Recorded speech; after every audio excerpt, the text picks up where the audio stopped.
सदक़ल्लाहु व सदक़ रसूलुहुन नबियुल अमीनुल करीम व नहनु अला ज़ालिका लमिनश शाहिदीन व शाकिरीन वल्हम्दुलिल्लाहि रब्बिल आलमीन। कुछ अर्ज करने से पेशतर आकाए नामदार मदनी ताजदार अहमदी मुज्तबा मोहम्मद मुस्तफ़ा सल्लल्लाहु ताला अलैहि वसल्लम की बारगाह में दुरूद व सलाम का नजराना पेश करें। अल्लाहुम्मा सल्ली अला सय्यिदिना मौलाना मुहम्मद बारिक व सल्लिम सलातन व सलामन दाइमन अलैका या रसूलल्लाह। अल्लाह तबारक व तआला कुरान करीम में इरशाद फरमाता है कि अल्लाह ईमान वालों और जिनको इल्म अता किया गया उनको दर्जों बुलंद फरमा देता है। यानी इल्म वो अजीमुशान दौलत है जिसको अल्लाह की बारगाह से ये दौलत अता की जाती है, उसका दर्जा इतना बुलंद कर दिया जाता है, इतना बुलंद कर दिया जाता है कि उस बुलंदी को कोई दूसरा जो इस नेमत से महरूम है पहुंच नहीं सकता। देखिए अल्लाह तबारक व तआला ने हजरत आदम अलैहिस्सलाम को रुए ज़मीन पर अपना खलीफा बनाने का इरादा फरिश्तों पर जाहिर फरमाया, तो फरिश्तों ने रब ताला की बारगाह में ये अरीज़ा पेश किया कि ऐसे को खलीफा बनाएगा जो ज़माने में ज़मीन में फसाद करे और खुरेजी करे।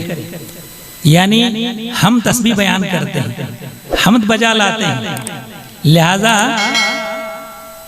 उन्होंने अपने उस मुद्दा को अपने अंदर में रखा, जाहिर नहीं किया, लेकिन हुआ था ये कि खलीफा बनाए जाने के ज़्यादा हकदार हम हैं, यानी मलाइका। तो अल्लाह तबारक व तआला ने हजरत आदम अलैहिस्सलाम को कायनात की तमाम अशिया के नाम बता दिए और हर एक चीज की मारिफत करा दी। यानी हर हर चीज का अल्लाह ने उनको इल्म अता फरमा दिया। देखिए कुरान करीम में तो इतना जिक्र है कि नाम बता दिए, नाम अगर बता दिया जाए और उन चीजों की मार्फत न कराई जाए जिन चीजों के नाम रखे गए हैं, अगर पूछा जाए तो नहीं बता सकेगा। इस यहीं से जाहिर हुआ कि नाम भी बता दिया और साथ साथ उन अशिया की मार्फत भी करा दी। और उसके बाद फरिश्तों से पूछा गया, फरिश्ते न बता सके, तो अल्लाह तबारक व तआला ने फरिश्तों पर यह जाहिर फरमा दिया कि आदम वो हैं कि जिनको इल्म देकर अल्लाह तबारक व तआला ने गरोहे मलाइका पर भी उनको बरतरी अता फरमा दी, उनकी बरतरी जाहिर फरमा दी। तो इल्म ही वो एक अजीम नेमत है कि जिससे अल्लाह तबारक व तआला एक इंसान को गरोहे मलाइका पर बुलंदी अता फरमा देता है। मगर एक बात यह जानना चाहिए, आप लुगत की किताब में देखेंगे इल्म का माना दानिस्तन जानना, लेकिन हर चीज के जानने को इल्म नहीं कहा जाता। उर्फ में तो इल्म कह दिया जाता है, मगर शरीयत में इल्म वो नहीं है। इल्म की तारीफ करते हुए हजरत मुल्ला अली कारी अलैहि रहमा फरमाते हैं, अल इल्मु नूरुन फी क़ल्बिल मुअमिन मुक़्तबसुम मिन मसाबिह मिशकातिन नबुव्वति। इल्म मोमिन के दिल में एक नूर है जो मिशकात नबुव्वत के चरागों से रोशन है। तो वो इल्म है, यानी कुरान का इल्म, तफसीर का इल्म, हदीस का इल्म, फिक़ह का इल्म। इसलिए कि यही इल्म वो है जिसके जरिए से हलाल और हराम के दरमियान फर्क वाज़ेह होता है। यही वो इल्म है जिसके जरिए हिदायत और गुमराही के दरमियान खत्ते इम्तियाज खींचा जाता है। यही वो इल्म है जिससे नाजायज और जायज का पता चलता है। अगर इंसान के पास इल्म ना हो तो हराम को हलाल समझकर इर्तिकाब कर बैठेगा और फराइज को मुबाह समझकर छोड़ बैठेगा। गर्ज ये है कि वो बहुत सी गुमराही में मुब्तला हो जाएगा। इल्म ही वो है कि इंसान को हिदायत के रास्ते पर गामजन रखता है, मगर साथ ही यह है कि इल्म होना चाहिए वो इल्म रब्बानी होना चाहिए। और आदमी अगर इल्म हासिल करता है इसलिए कि दुनिया उसे अहले इल्म कहे, या इल्म हासिल इसलिए करता है कि जाहिलों के ऊपर अपनी बर्तरी और जाहिर करे, तो अल्लाह तबारक व तआला ऐसे अहले इल्म को जहन्नम में धकेल देता है।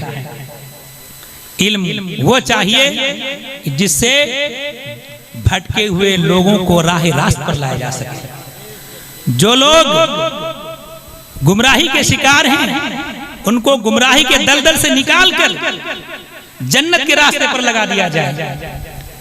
लोग हराम का इर्तिकाब कर रहे हों तो उनको हराम से बचा करके हलाल काम करने की तरफ लाया जाए, वो है इल्म। और उसी की कुरान करीम में और अहादीस में फजीलत आई है। इसलिए मोहतरम हजरात, हमको चाहिए कि हम काम जो भी करें, लेकिन जितना इल्म फर्ज है उसको हासिल करना जरूरी है।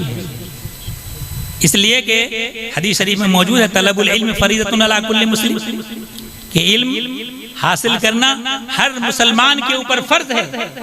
तो इतना जिससे कि आप अपनी जिंदगी शरीयत के आईने में गुजार सकें, उतना इल्म तो हर किसी के ऊपर फर्ज है, फर्ज आइन है।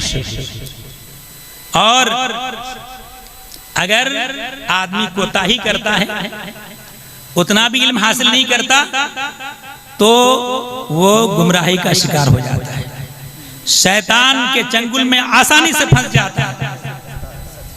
और जब इल्म नाफे उसके पास मौजूद है तो अल्लाह तबारक व तआला उसको शैतान के शर से बचाता है। तो इसलिए आप चाहे अपने बच्चों को किसी भी तालीम में लगाएं, इंजीनियर बनाएं, डॉक्टर बनाएं, बिजनेसमैन बनाएं, मगर सबसे पहला काम आपके ऊपर फर्ज है कि आप अपने बच्चे को सही माना में मुसलमान बनाएं। और सही माना में मुसलमान कब होगा? जब उसको इस्लाम की बुनियादी चीजें मालूम हो। अगर ये बुनियादी बातें मालूम ना हो तो फिर कहलाने को तो मुसलमान है, मगर हकीकत में अगर देखिए तो इस्लाम की तालीमात से कोसों दूर है। तो अल्लाह तबारक व तआला हम सबको तौफीक अता फरमाए कि हम अपने बच्चों को इस्लामी तालीमात से रुशनास कराएं, ताकि हमारा बच्चा आखिर दम तक इस्लाम के तालीमात पर गामजन रहे और दुनिया वालों के भटकाने से वो राह रास्त को न छोड़े। और इसी वजह से मुख्तलिफ अहादीस में इल्म की फजीलत भी वारिद है। एक हदीस शरीफ में नबी करीम सल्लल्लाहु ताला अलैहि वसल्लम इरशाद फरमाते हैं, इज़ा मातल इंसानु इनक़ता अन्हु अमलुहु, जब आदमी की मौत वाक़ई हो जाती है, अमल मुनक़ते हो जाता है। जब तक आदमी जिंदा है, नमाज पढ़ता है, नमाज पढ़ने का सवाब मिलता है, रोजा रखता है, रोजा रखने का सवाब मिलता है, हज करता है, हज का सवाब मिलता है, कुरान करीम की तिलावत करता है, तिलावत का सवाब मिलेगा।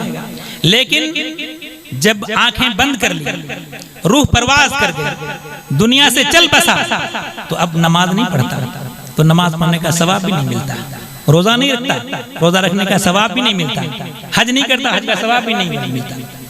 लेकिन फरमाते हैं इल्ला मिन सलास, मगर तीन काम वो हैं कि आदमी दुनिया से रुखसत हो जाए मगर सवाब का सिलसिला खत्म नहीं होता, सवाब का सिलसिला जारी रहता है। फरमा इल्ला मिन सदक़तिन जारिया, एक सदक़े जारिया है। सदक़े जारिया क्या है? किसी आदमी ने मस्जिद तामीर करवाई, तामीर करवाने वाला दुनिया से रुखसत हो चुका, लेकिन जब तक मस्जिद रुए जमीन पर आबाद है, उसमें लोग नमाज अदा कर रहे हैं, तिलावत कुरान करीम कर रहे हैं, तो बनाने वाले को सवाब मिलता रहता है।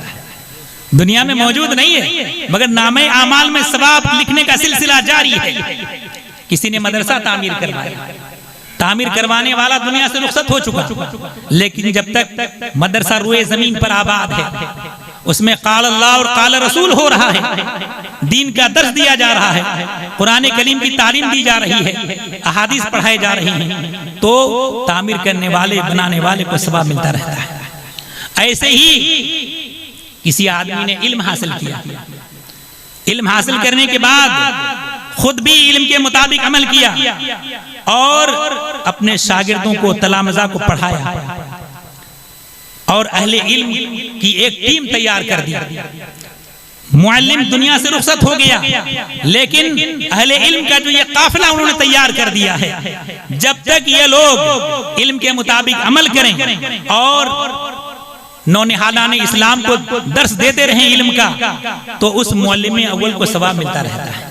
दुनिया में मौजूद नहीं है, लेकिन जो उन्होंने उलमाए किराम की एक टीम तैयार कर दी है, जब तक वो इल्म के रास्ते पर गामजन हैं, उस मुअल्लिम अव्वल को सवाब मिलता रहता है। उसके बाद फरमाया व इल्म युंतफ़अ बिही, एक वो इल्म है कि इल्म हासिल करने वाला, वो इल्म वाला मामला सदक़े जारिया में भी आ जाता है और इल्म का अलग से उसकी अहमियत के पेश नज़र अलग से उसका जिक्र भी है। फरमाए कि ऐसा इल्म जिससे नफा हासिल किया जाए, इल्म हासिल करने वाला दुनिया में नहीं रहा, लेकिन उलमाए किराम को जो पढ़ाया, तो जब तक ये लोग दीन का दर्स देते रहेंगे, मौलिम अव्वल को सवाब मिलता रहेगा। यहीं तक बस नहीं, इन उलमा ने अगली नस्ल को पढ़ाया, उन अगली नस्ल ने और अपने अगली नस्ल को पढ़ाया।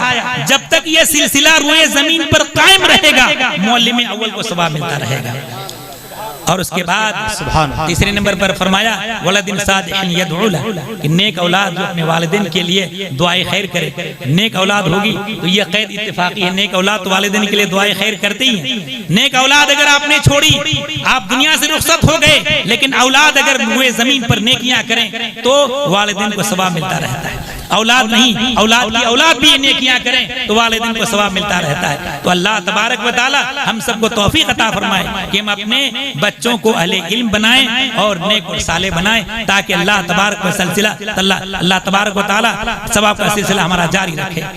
तो मोहतरम हज़रात, उलमाए किराम की बहुत बड़ी जमात मौजूद है और रात भी अच्छी खासी हो चुकी है, तो मैं अपनी गुफ्तगू ख़त्म करता हूँ। और अस्सलामु अलैकुम रहमतुल्लाहि व बरकातुहू।